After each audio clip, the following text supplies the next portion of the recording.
Good day, good day. Welcome, welcome. Thank you so much for tuning in. I'm Jay, and this is Homeschool Your Kids podcast. Before we get started, make sure you check out homeschoolyourkidsexpo.com to check out our traveling schedule for this year.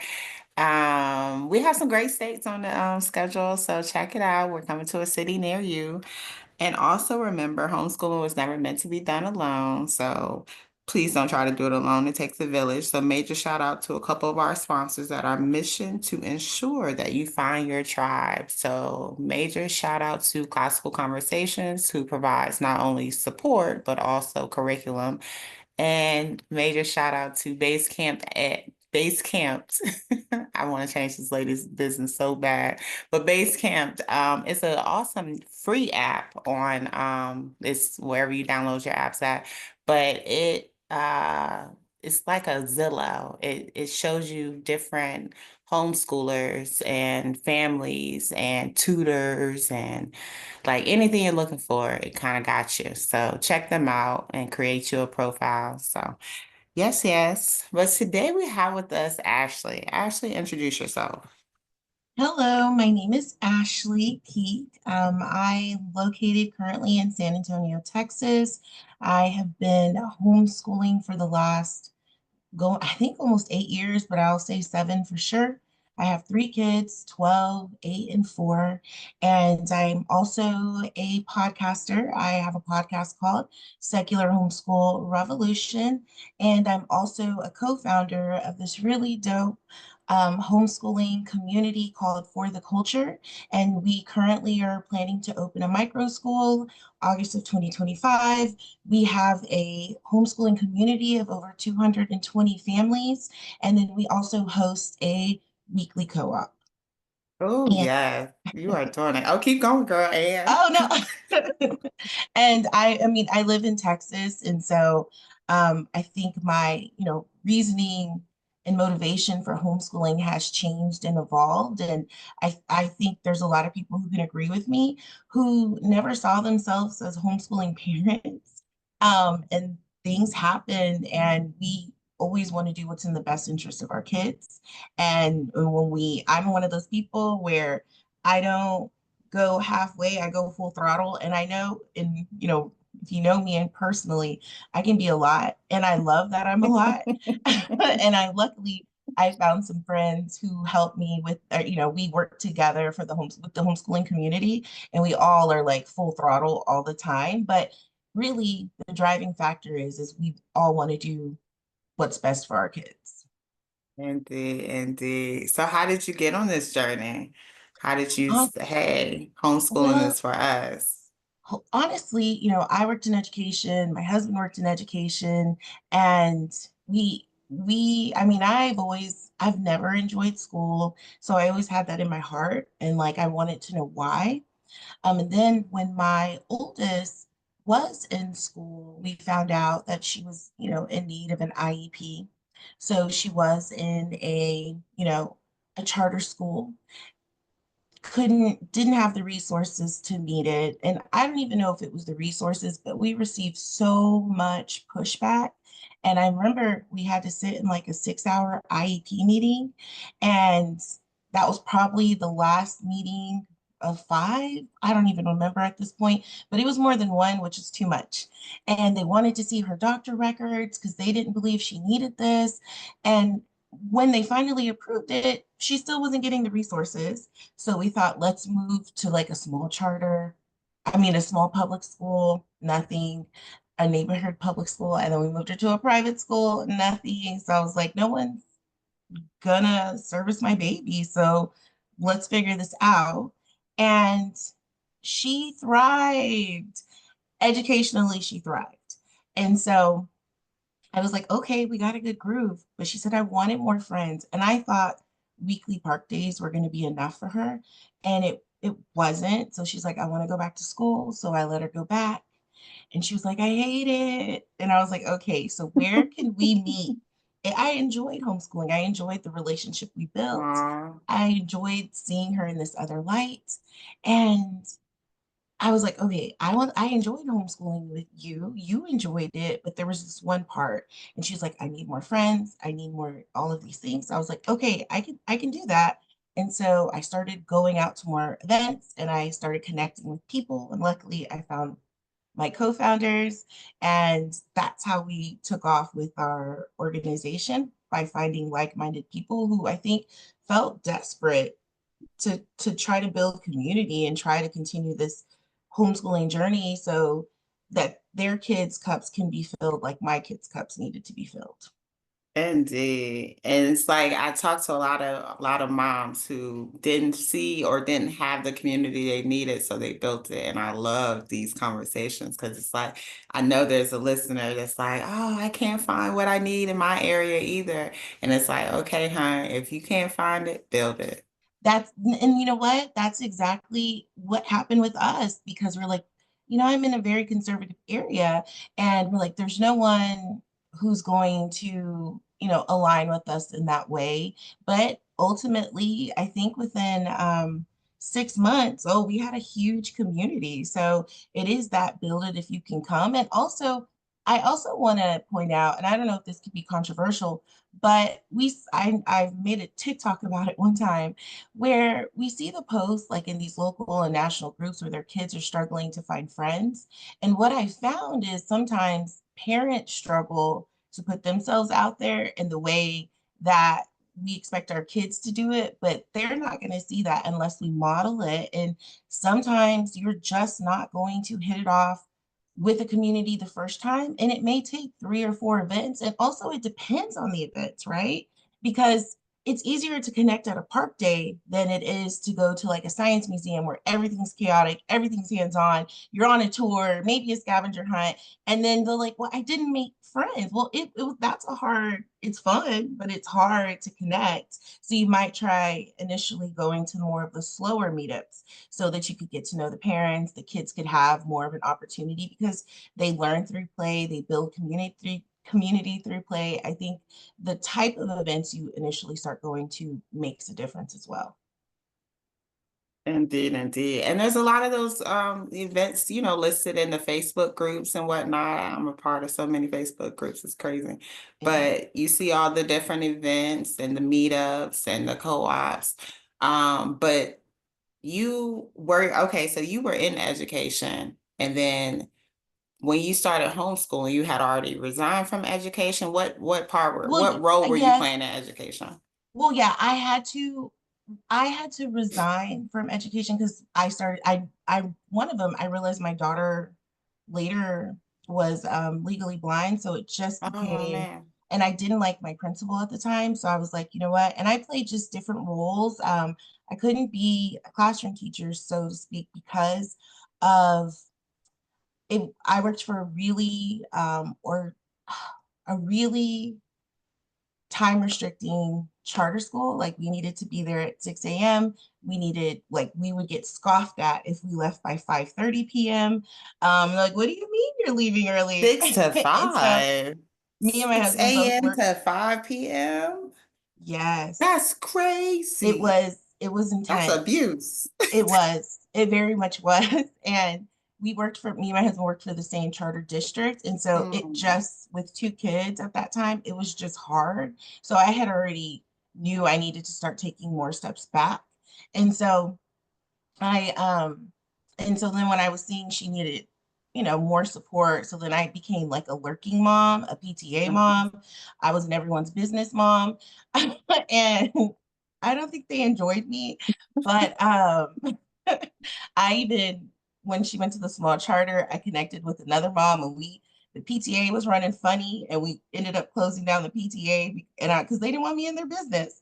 Because I told y'all I'm a full throttle mom, like I go. And it was just a lot for them. And so then I was like, you know what? I have this time I'm doing, and I also wanted to find a pivot in my life too, because that burned me out working for that charter school. And so I was already like kind of spinning my wheel. So it felt like it just everything connected at the right time. But I will say I did have to de-school myself Mhm. because I thought it had to be very rigid. every minute of the day between, like 10 and 4 needed to be accounted for. And I needed to have all this. And I'm in Texas, so we don't have to track, but I was like spreadsheets for everything and make a report card when she didn't, I mean, she was like 7 or 8. She didn't need a report card. And stuff. But I was like, I was very rigid and I had to take a step back. Like, this is, one kid, and it's not going to take her an hour, like, having walking around a classroom, having to differentiate things. And there was just no reason that I had to jam pack, 6 subjects in one day. And so when people would tell me, oh, D school, I'm like, oh my God, that sounds so ridiculous. Get out of my face with it. That sounds like a waste of time. So you're saying my kid will figure it out and I will figure it out and that time is needed. And I'm like, they're losing educational time. They're losing opportunities to read and do math and they're losing math skills. And she was frustrated and I was frustrated. And then I finally took deschooling seriously. And like I said, she navigated to things and got curious. And then we slowly just evolved almost in just like a project-based learning. And I would say like the first 2 weeks, she really was just like, can I watch TV? I was like, no, let's play some Play-Doh. Let's get vinegar and baking powder out. Let's occupy your time in a different way. And then she started getting interested in planets. And then we were able to dive a little, look at some books, and it happened organically. But if you give them the resources, it's exciting to see where they go. Right, right. So, because I know there was pushback with, especially if you were at a rigid charter school. That's the thing, like, the environment you came from. So, of course, you're seeing all this excellence there. You're like, oh, I need to do this when I go home. Like, we need to have this. So, what was your process of deschooling in itself? Like, how did you step back? Like, how did you allow yourself to step back? We came to a point where, like, honestly, she was getting crying out of frustration. I think I started to become like the yelling mom.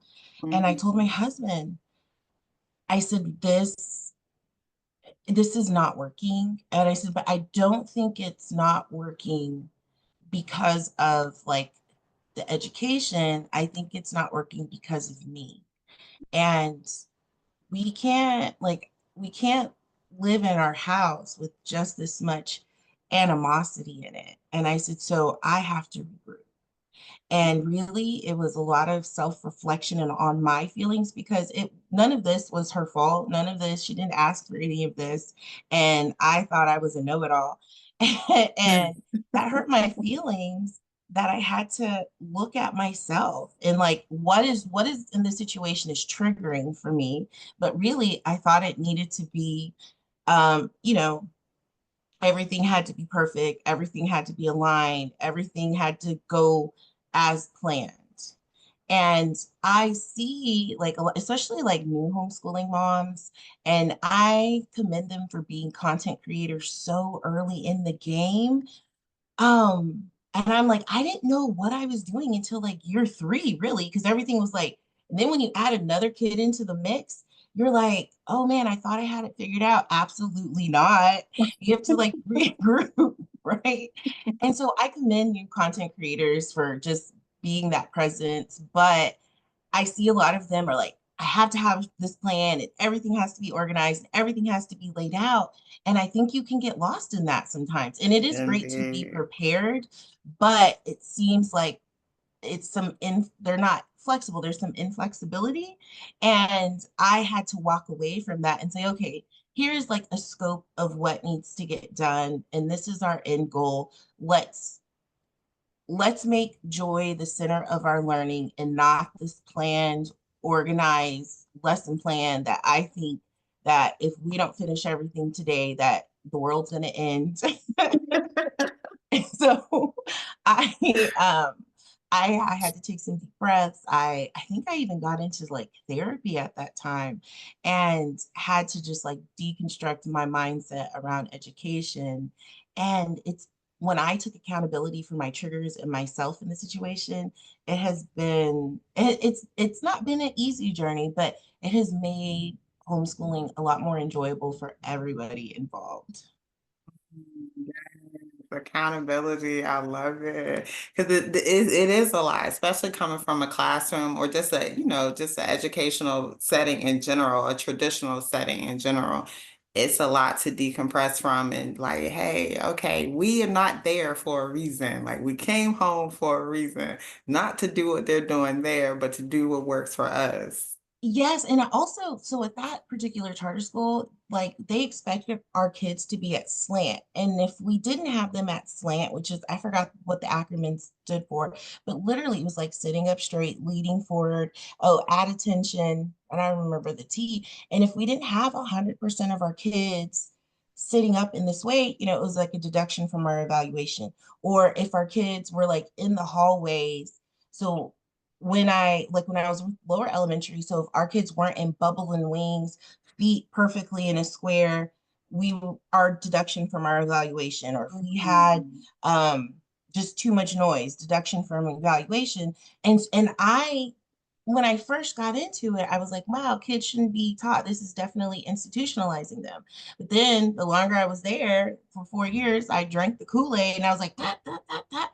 And I had to like even apply. I have several of like my previous students on my Facebook, and I have like I'm like I am so sorry. I was Oh. probably the crazy psycho, and I just wanted to apologize because I feel like I was very very intense, and so I took that conditioning that I had and thought I was bringing it home, and that was possible part of the accountability piece because like that is not what kids should be. I think it limited their creativity, their critical thinking, their, thinking outside of the box, challenging the norms, asking questions, and like all the things I think, and most of all, just their joy of learning because they were too like, and I was frustrated because I'm always getting talked to in all these deductions, and I'm like, guys, and I read all the books, like Harry Wong and I was like, wow, this is really sad. And I reflect on that. And I was like, I was a terrible person for bringing that into my home.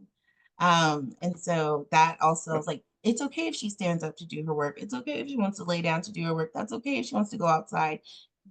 It's okay. That's a lot of layers to shed though, like especially when you were nicked for, you were punished basically for it, for not having those things when you were in the school.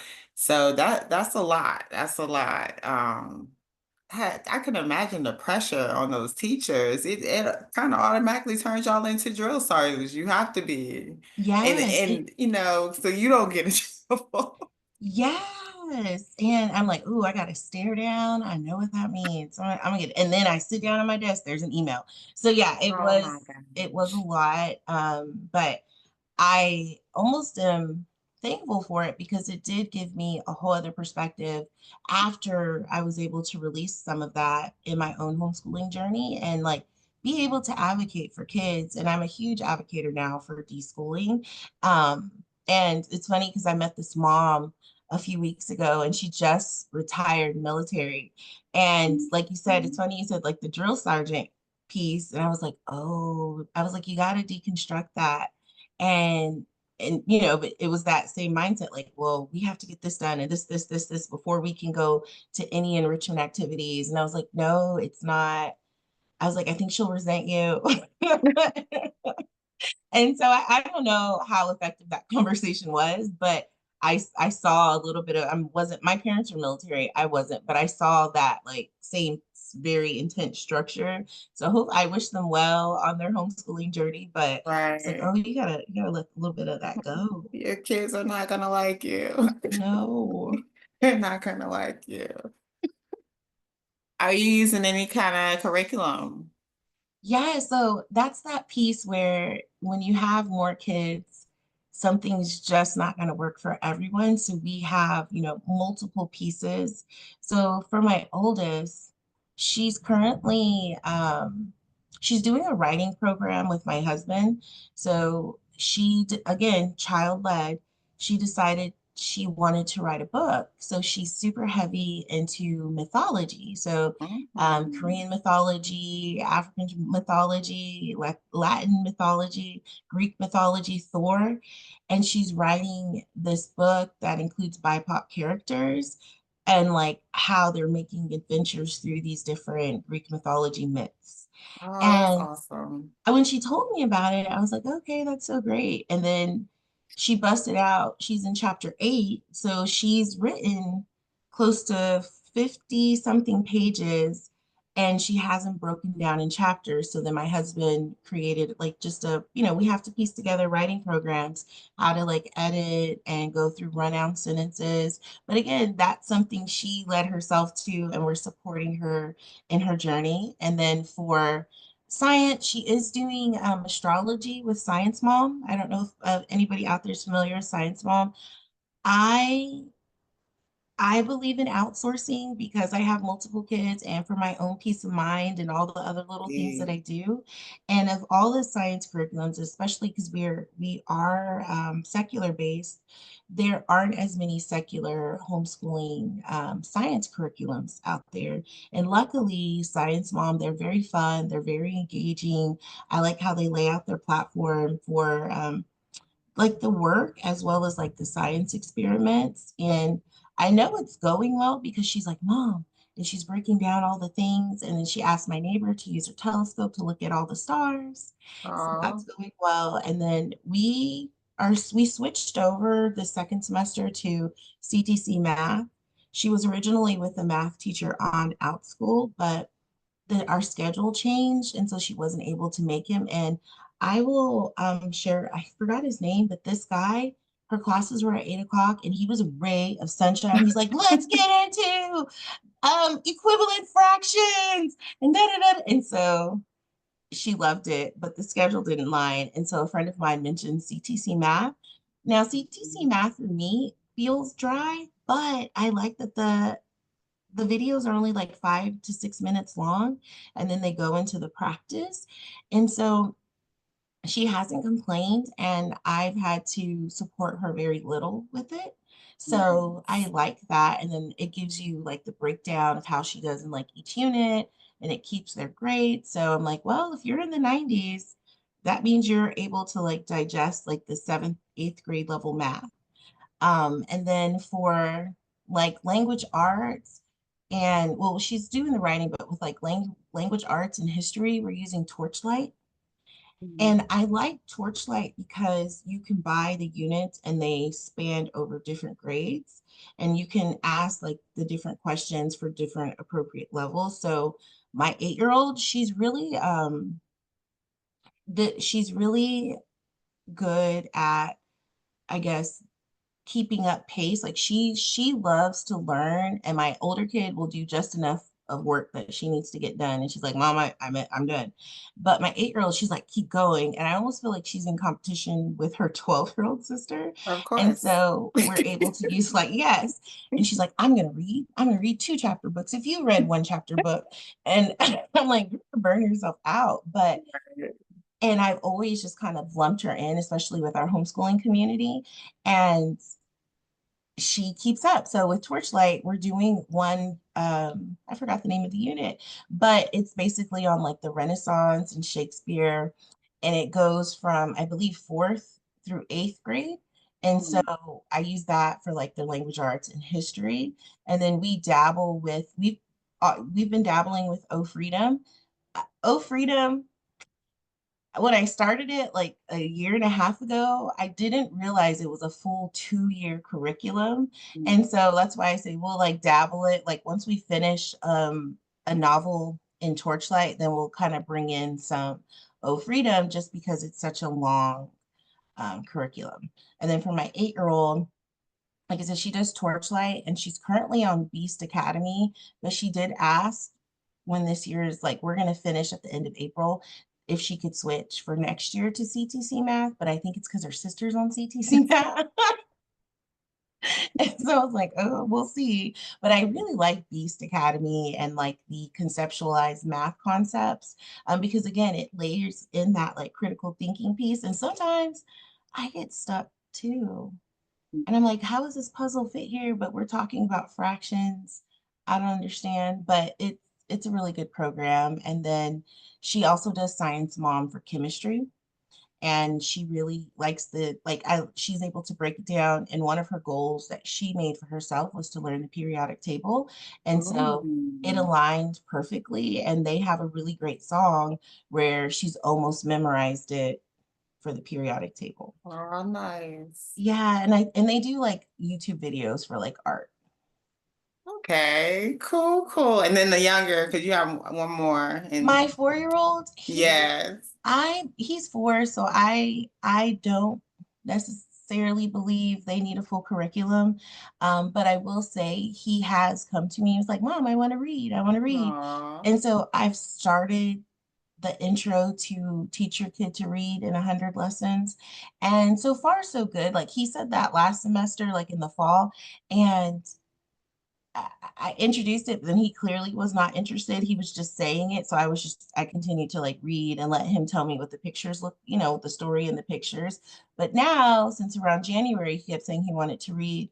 So I've just taken the lesson slowly and breaking down like the phonic sounds and making games, like putting like where are the phonic sounds around the house on sticky notes or doing like hopscotch with the sounds. So every time he hops on one, he says the sounds and trying to make it fun. So like when we're driving and he sees the stop sign, he's like, and he's able to pick out the sound. So I think that's going to be the building blocks and the way, our road to reading for him. But, I make play accessible to him. So he has like his sensory bin, his blocks, his Legos, his slime block. So is when we're doing lessons, he usually dives in and gets pretty messy.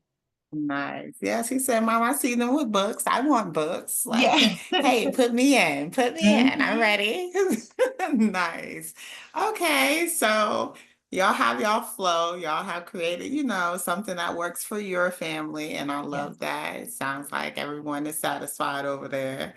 So with what you are doing, you felt, hey, I need to what mentor or guide some other new homeschooling moms into finding their groove. How do we get to, the secular, the co-op, the Okay. podcast? How do we get here? Okay. So again, I said this the other day. I feel like I like that COVID brought because I was homeschooling before COVID. I Mhm. feel like COVID brought a lot of people into homeschooling, and with that, it brought more people into secular homeschooling because that's the minority. I know, like I said, I think there was like 75 locally Christian or co-ops or not even like religious co-ops or conservative co-ops to like only 5 or 6 secular co-ops. And of those 5 or 6 secular co-ops, they weren't diverse at all. And it felt ostracizing at times because I didn't have anything aligned with them. They didn't have anything aligned with me. And I tell this story all the time. I went to a space and I was trying, and I'm a very outgoing person. I am very talkative, clearly. And I'm like chatting up the storm, and I did ask, like, hey, are there Girl Scout homeschooling things? I don't really necessarily care for Girl Scouts. It was just trying to be a conversation starter. And I don't, the cookie hustle is, I'm like, that is a jip. But It's anyway, definitely a hustle. right. We But tried it and I was like, oh, this is a ripoff. But anyway, I was just starting a conversation starter. And then they were like, you have to do American Heritage Girls and this, and like trying to, I guess, shun me because I kept saying, well, the Girl Scouts is pretty legit. They believe in girl empowerment. And I just kept getting pushback. And then all of a sudden, like the mean girls, they just put their backs to me and like slowly inched away. And then I'm obnoxious. And I was like, oh, well, let me go that way too. And then they just were not including me in the conversation. So I just went around and it felt like that in other spaces. So when I found my friends, I I was like, do you think we could start a homeschooling group. And at that time, it was just like park meetups, whatever, whatever. But they're like, okay. So my friend Jennifer had a pool party, and then, she started opening her pool up throughout the summer. And so at first it was just like me, her, and another person. And then it was like 2 weeks later, me, her, and like five more people. And then her pool's it's not a great big pool, but it would definitely couldn't hold like 40 bodies. So then we're like, oh, well, let's try this at the park. And then let's try this at the library meetup. And before we knew it, it was a whole community and a lot of alike conversations. And it wasn't it and it, I will say it was a group that was established before we got into it. And we were like, okay, let's see if we could formalize it and make it a nonprofit. And so we ended up, branding ourselves, applying for a 501c3, and within us getting approved for our 501c3, we were able to get a Vela grant, which was like a $10,000 grant to like really push our community in the direction we wanted to go. And then we did start with like a cottage co-op, and we we were very selective about the families in our cottage co-op. And it was really because none of us had ever really done this before. And we wanted to make sure if we're doing something, we're not wasting anybody's time. And unfortunately, with us being very selective in our cottage co-op, it did hurt people's feelings and they felt some type of way. But I think we all three had like very big plans. And so with our cottage co-op, we did start off, I think, with 5 to 7 kids. And we met at my friend Jen's house. And it went really well. Each parent taught a subject, they had lunch, they played outside, and it was a beautiful experience. And because we are all child-led, we gave our kids a survey. And their biggest thing was like, we want more friends at our weekly co-op. And so then within a summer, we went from like 5 to 7 kids and to 25 kids and like just formalized it and put it together. And so I'm really proud of that because here we are at 50 kids 2 years later. And when we have wait lists for our co-op, which is beautiful. So that means we answered a calling. That means we built it. They will come. And we really just wanted to support families because, like you said, it takes a community, I feel like, to survive out here in these homeschooling streets. Because on them low days, when I'm like, I don't know if I could do this. It's a lot. And then you talk to a friend who doesn't understand homeschooling. Most of the time, they're like, put them back in school. You could solve this problem putting them back in school. No, I just want to be in my self pity right Right. now, take a Yeah. breather, and I know I'll get back to it tomorrow. But hush, that's not the support I need. But I can like do my group chat with my homeschooling friends. Are like, girl, I had that week last week. Hang in Yeah. there, go for a walk. Like, I need that type of encouraging conversation because on like a low point day where I'm probably like PMSing or something, I might put them back in school, but I don't want that encouragement. So I was, so I was like, okay, if we build the structure, and even if you don't participate in our weekly co-op, but if you're able to come out to like field trips or meetups and you have questions, we'd love to answer them for you. And like here we don't have a curriculum store, so we are hosting like we call them curriculum and margarita nights where everyone just Aw. brings their different curriculums. We drink a couple margaritas and we just sift through different curriculums, and if a family no longer wants that curriculum, they lend it or give it to another family. Or I'm like, oh wow, I really really like this, build your own library, but I've never seen it or felt it or read through it. And I'm like, okay, I feel more comfortable spending hundreds of dollars on this curriculum because curriculum, while it can be free curriculum, it also can be extremely expensive. And we just passed vouchers in my state, but there was no assistance for any curriculums. And so you're kind of, if I want to spend $200 or $300 on something, but at least I was able to touch something that was like tangible and I could see if this could work or not. And I do think that's another level of support. And then we also host like community give days. My kids grow really, really fast. And so we swap clothing and books, and just like somebody was getting rid of bikes and what are those scooter things? And so we were able to switch that way because a lot of families are sacrificing. We're sacrificing an income, you know, and clothes, everything is so expensive now. So we're like, okay, let's help support this area. And then we have a community fund. So parents will give like $5, $10 here and there. And so if we have a field trip opportunity or something, we don't ever want a family to miss out. So we're like, okay, what does our community fund look like? Is there any way, if we can cover it for free, great, but sometimes we can't. So can you pay half of the field trip and we'll meet you with the other half? And again, I think that speaks to another piece of support and also making homeschooling affordable and accessible. And the last part I want to talk about for our like homeschooling community, when we're looking up homeschooling in general, there's a lack of representation, especially for like Black and Brown homeschoolers. And so we have a really cool website, and our homeschooling community is called For the Culture Homeschool.com. And we're very intentional with our messaging because we want other Black and Brown homeschoolers to know you can homeschool and it's not just for white, rich people. We want to change that narrative. And we've had a really good response, and we've been able to help like mentor other people to start their own homeschooling locally because they're like, I would like something like this. I don't know how to do the structure. So we're happy to help support because I know the educational climate here in Texas has been very, and I'm sure all over the country, but very focused on the CRT myth. And that is doing a huge disservice to our kids.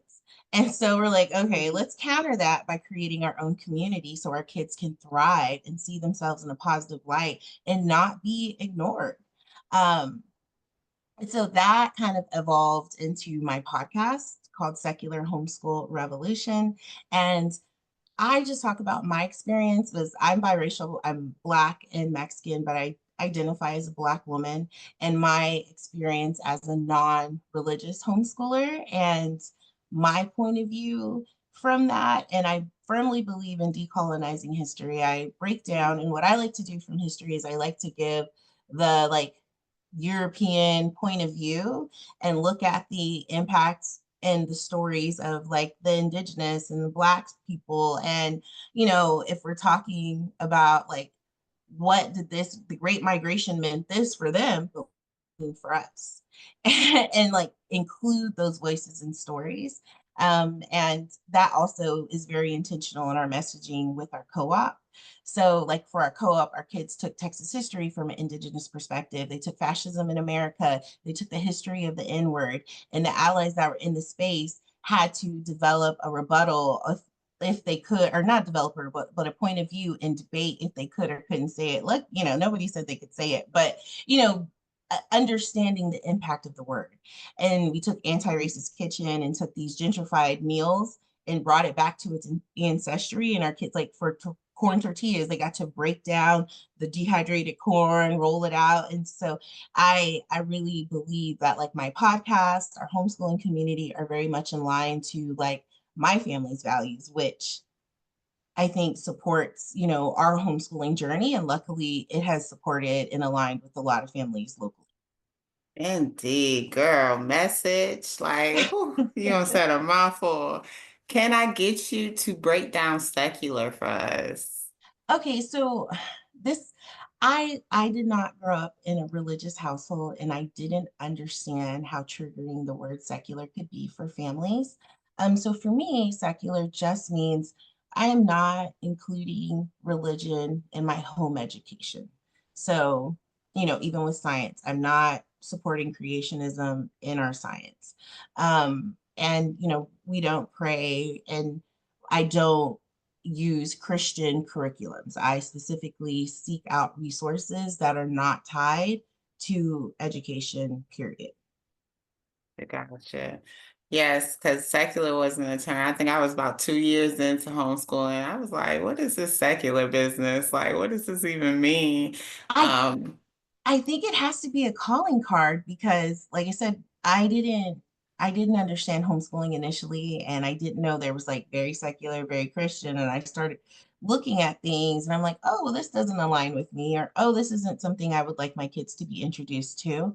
And then I was like, where do I find the religious materials. And so then they were like, use secular. So when you're going on like Rainbow Resources, you know, if you search secular, you'll be able to get all of that and even reviews. But I like that freedom that people can choose whether you're religious or not. I, Indeed. I that's different than what you have the option for in traditional education. Indeed. Indeed.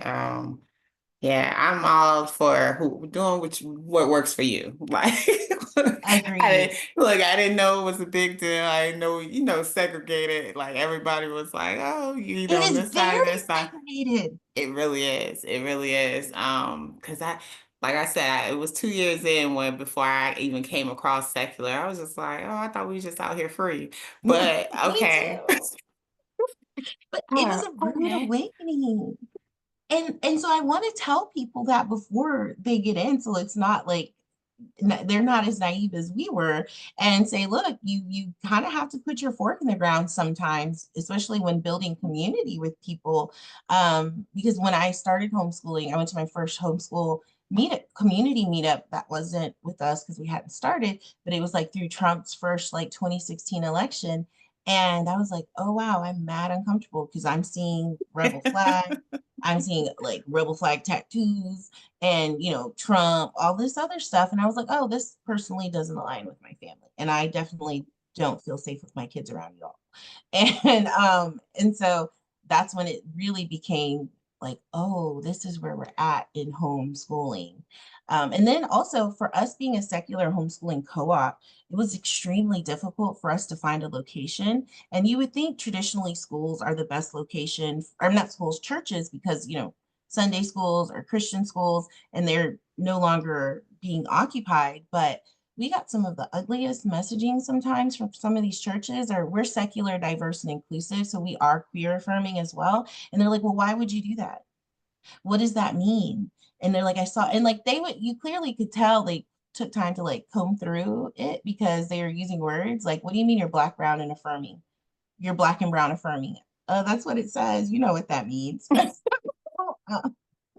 So It means we like them, okay? We yes, like them a clearly lot. you do not. And so then we don't want to go over there. And so that was eye-opening as well. So secular, especially in the religious world. And even when I was trying to like recruit families or tell them about our community, I did come across like, oh, I have to talk to my pastor first, or oh, does that mean you're going to encourage, you know, pronouns? And I was like, well, no, we just want to celebrate kids for who they are authentically. And they're like, well, what does that mean? And I'm like, well, they feel like it. That's who they are. We're going to support it. It's none of our business.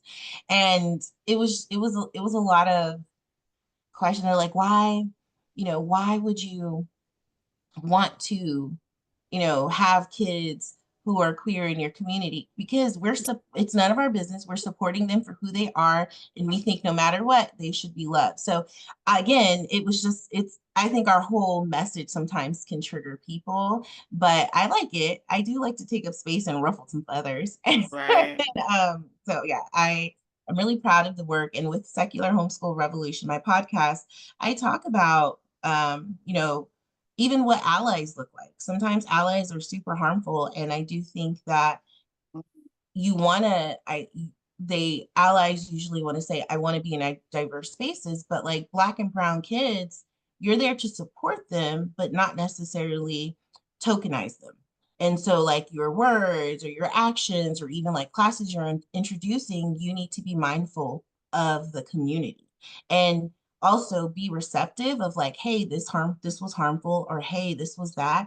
And like I would like predominantly like Black homeschooling space that was secular, right? But I live in San Antonio. Our population is like 7% Black, and then our homeschooling Black population is like 0.1%. So I was like, okay, let's make it Black and brown affirming and make sure we're very clear around as far as like allies being in our space. And also because that helps answer our kids' call where they were saying they wanted more friends, more community members. So we were like, okay, how can we figure this out and be true to our messaging and being very intentional with it?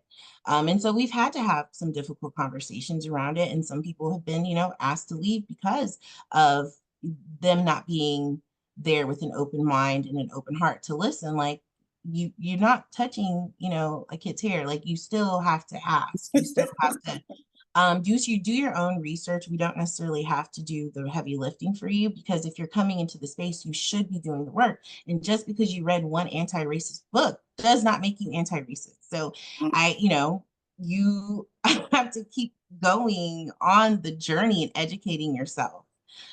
So yeah, and I talk about that on my podcast. I talk about why I like how can we decolonize what our homeschooling education looks like. And I know a lot of people like to lean in on what unschooling is. I'm not an unschooler, so to speak, but I am child led. I'm like, okay, let's figure this out. But I still want you to have these basic skills in this, and then we'll go venture and have fun here.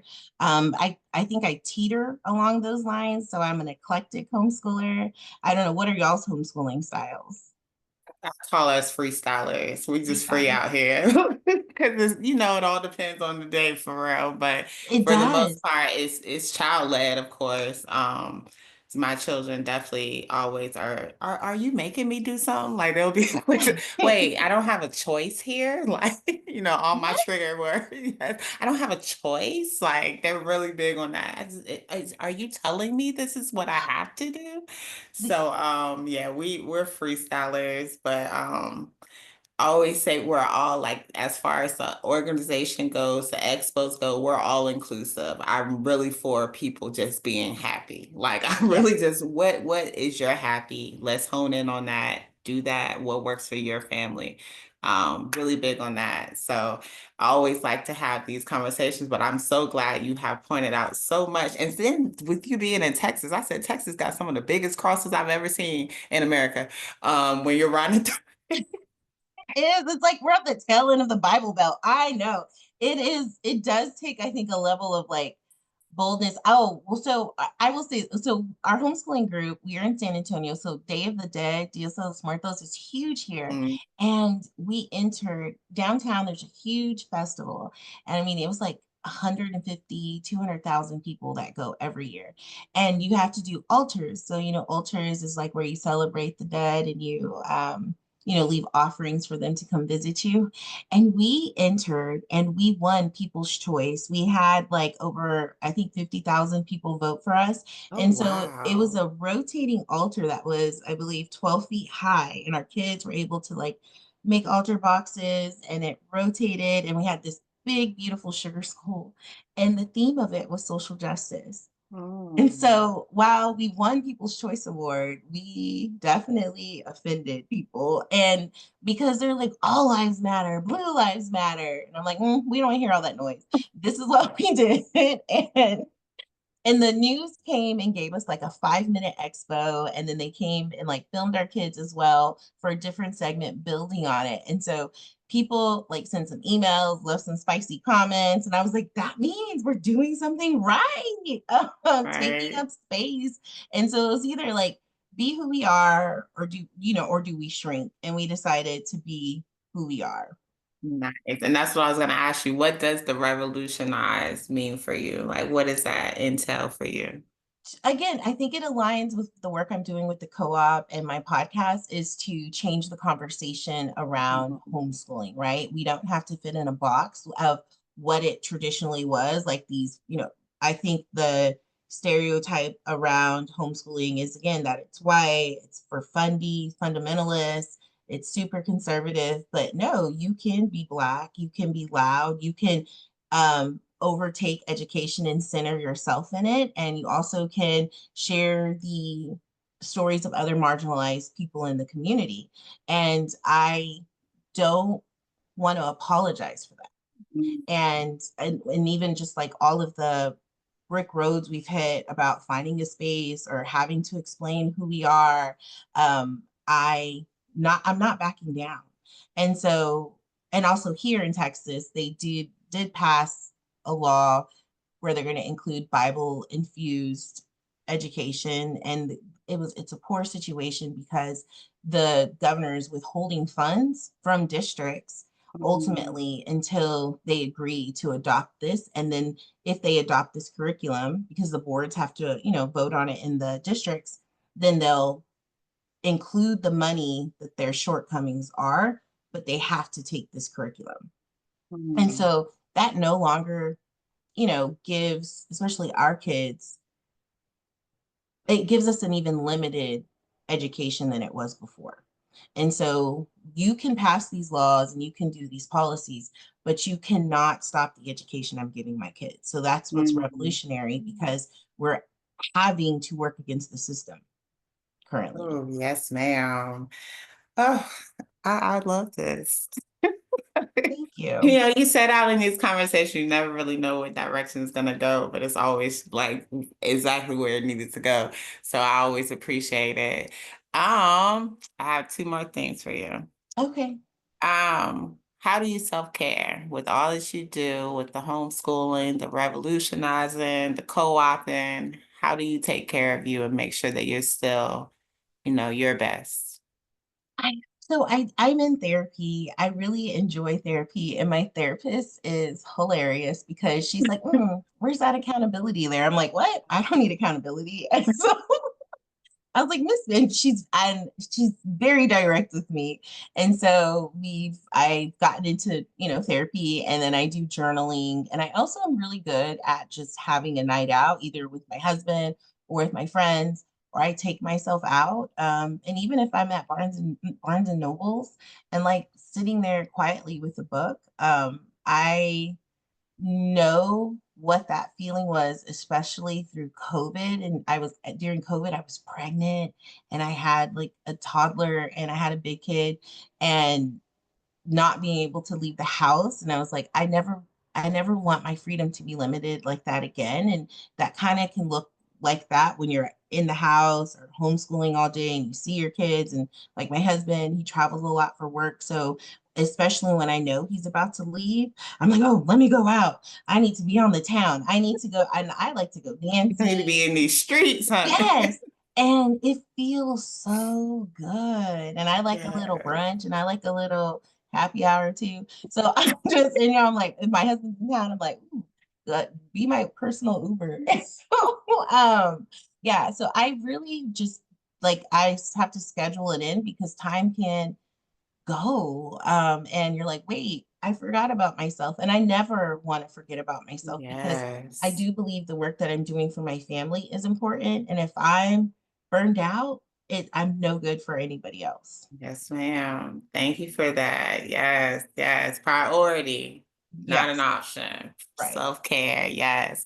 And okay, so if family, like, hey, if y'all don't hear anything else, here it is. Three things you want parents to leave this conversation with. Say, take this Three with things you. I want to leave this conversation with. Ooh. Okay, so I do fully want you, if you're a new homeschooler, to deschool. And not just for your kids, but for yourself as an adult. I do think and sometimes deschooling will take a couple of months, but truly trust the process. The second thing, I want you to feel empowered to own your kids' education and to fully immerse them in the stories and the empowerment of who they are. And the last thing, I would like you to prioritize yourself because I know homeschooling parents wear a lot of hats. And I had to sit down and have a conversation with my husband like, hey, I don't consider myself a stay-at-home mom. I consider myself a homeschooling parent. So we need to divvy up these duties so we all can thrive. And that I had to, and he's pretty supportive, but I had to make sure I advocated for myself in this way. So advocate for yourself and your family so that you can take care of yourself. Indeed. Oh, big message. Girl, you've been dropping them jewels whole time. This I is my love first it. interview. Thank you. I didn't know. I was like, am I going to go on some tangents? What is happening here? So when I thought maybe you would send questions. And so I was like, oh, well, I'm going to go on some tangents. I hope she's along for the ride. I am. I'm always here for it. Where do we find you, Ashley? And when is your podcast released? Like what Okay, days. so I'm in my second season. And it's called Secular Homeschool Revolution. It's on most podcasting platforms, YouTube, Apple, Spotify, I think iHeartRadio. And my homeschooling co-op, if you're looking to read our journey, we do blog a lot, and we are for the culture homeschool.com, and we are for the culture homeschool on Instagram and Facebook as well. Sign up for our newsletters because we're always sharing just gems about homeschooling and how to support your homeschooling community better. Thank you so much. Thank you. Thank you. Parents, build it and they will come. Like if you didn't hear anything else, I feel like that's the message you should hear also. Build it and they will come. If you are in an area where you feel like you don't have the community or you can't find the community you're looking for, create it, build it, and I promise you there are others that are looking for it. And I feel like that was a big message in this. And know that it can look however you need it to look. Okay. What works for your home is what works for your home. No comparing and contrasting, and no, like, listening to all that noise that's out there telling you, oh, you got to do it this way. Like, no, I don't. Um, like, I'm a big bucker, and when you tell me I have to do something, it's like automatically telling me not to do it. So don't do that, okay? Don't. Definitely. It's right. But yes, I just want you to know that the support is here. Ashley is great resource. So tap into her and all that they do for the culture. For the culture. I love the name, of course. But always, homeschool your kids. Yes, and thank you for having me. This has been a great experience, better than I anticipated. Oh, Thank thank you. you. Thank you.